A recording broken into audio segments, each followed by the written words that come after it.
up any of the material that's on there. We are here in Burlington at Greenmount Cemetery, and today we're going to spend the afternoon with Jason Stuffle, who lives right over there. It's important that we just use this hand pump and not a high pressure one. During the pandemic, he started cleaning gravestones.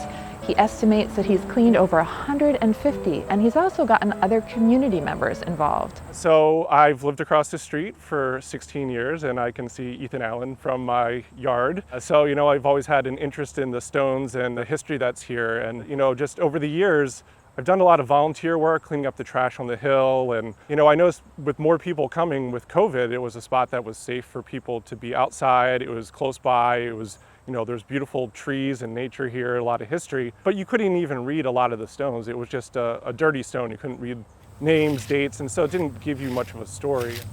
And that's the one thing I found it very satisfying. Sometimes when you take just that little layer of dirt off and you can start to read it, it's really like, these were cleaned by me, all these ones along here. So basically this whole front section I cleaned. Through work, I'm a research engineer. I would come over on my lunch break, and you can do it in about probably half an hour for a smaller stone, 45 minutes for a bigger one, and I pick different projects. When I'm out here cleaning the stones, people take an interest in what I'm doing. They're curious, and people often ask me questions about it and ask me if I work here. And we're going to get a tour and find out why it's so important to care for spaces like this. This is hand done with the urn and then the weeping willow trees. Alexander Catlin Jr.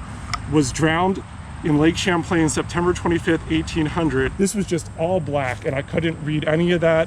What's interesting about the cemetery is I always learn something new every time I'm here. The pine trees are amazing, the cedar trees are amazing. Burlington was very, very rural. Colchester Ave out front here was no more than a footpath through the woods, and this was more associated with the mills on the river and Winooski, and you'll find a number of prominent Winooski residents are actually buried here. And so I dug the top of the stone out, and so this is one I'm looking to repair. You can see it says "Gone Home" with the finger pointing straight up, very much like Ethan Allen. The amount of Burlington history that is here is quite staggering. All these UVM presidents, former mayors, founders of the city. There's 118 war veterans. Put it down in and push it all the way down and push on it real hard. This Sunday, we're placing down nice metal flag markers for all the veterans in the cemetery. There's 118 of them, and we got war-specific ones that we're going to place out. Jason is also part of the Old East End Neighborhood Coalition. They formed about 3 years ago. Full disclosure, my mom, Sophie Quest, is also in this group, and I live in this neighborhood. It's been great to see them come together and make the place that we live better. High five! So Mama, why are you in this neighborhood group? We wanted to do things to make this neighborhood quieter and more friendly for all of the people who are walking and biking. There's been problems here on the road since I've lived here, and one of them was there didn't used to be a sidewalk in front of the cemetery here all the way up until 2014, and there was cars parked down both sides, broken off mirrors all over. There was no place to cross. You're darting across the road, and I feel like the safety has gone way up. We got bike lanes installed. We got some flashing crosswalks installed.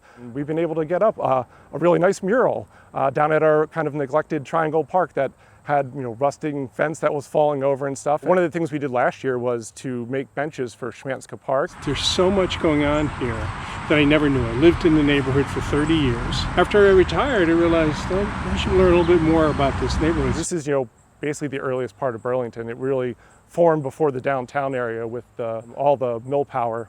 A lot of times when I describe to people where I would live, they would either say South Burlington or Winooski, and I say, well, you didn't cross over the Winooski River yet, and we would get lumped in with the university, which is not exactly right. The area's had a lot of different names. It was the Falls District, Catlinsburg. Some people just called it Ward 1. That was the name it had for a long time. But yeah, there was no real distinct neighborhood identity recently, and so that's one of the ones that came up from some residents that their older relatives called it the East End. And they used to call it the Old East End Bend, is the big bend in the hill right here at the cemetery where you go down the hill. Keep going until you get to that Old East End Bend. So Mary Lawrence, 1796, so that's probably the earliest one that I've cleaned. Son and daughter dying within 5 days of each other. Celia horse, and the other one is Delia horse. There was no good health care in the early 1800s, and so the parents losing a child, that was one of their driving goals to start a hospital, which eventually Mary Fletcher was able to do with her parents' money. And that grave there is somewhat of the inspiration or the driving story behind why we have the hospital just up the hill there. And the more you know your local history, the more you care about a place. And the more you care about a place, it kind of replicates around to everyone else. And I think that's part of the Old East End neighbor success, is that because a few people care, it kind of has grown from there. People help in whatever way they feel they can. Some people it's cleaning stones, some people like to do other things. It's just a nice way for people in the community to learn a little history, and we get to meet our neighbors.